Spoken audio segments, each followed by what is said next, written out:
In this topic of the kinds of guardianship, first is the guardianship in marriage, it is known as Jabar.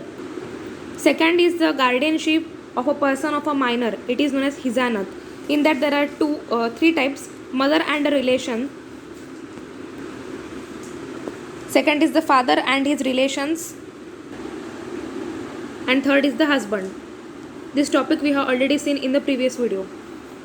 Now the third kind is the guardianship of the property of a minor. The guardians of the property of a minor under the Muslim law can be classified in two.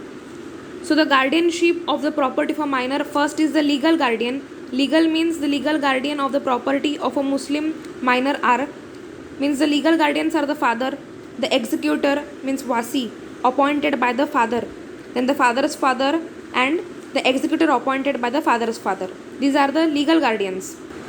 And if there is a no legal guardian, the court may appoint any other person as the guardian of the property of a minor.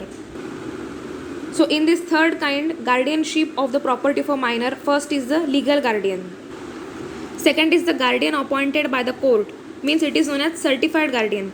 The court may appoint a guardian of a person or a property of a Muslim's minor if it is for the minor's welfare that such a guardian should be appointed. Means the guardian which is appointed by the court is known as certified guardian.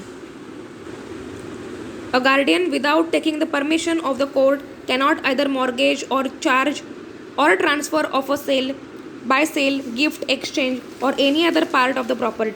Means he cannot do the mortgage or charge or transfer of a sale, gift, exchange or any other part of the property without taking the permission of the court. The certified guardian has to take the permission of the court. Immovable property can be alienated only in the case of a necessity and must also obtain the previous permission of the court. Means permission of the court is necessary.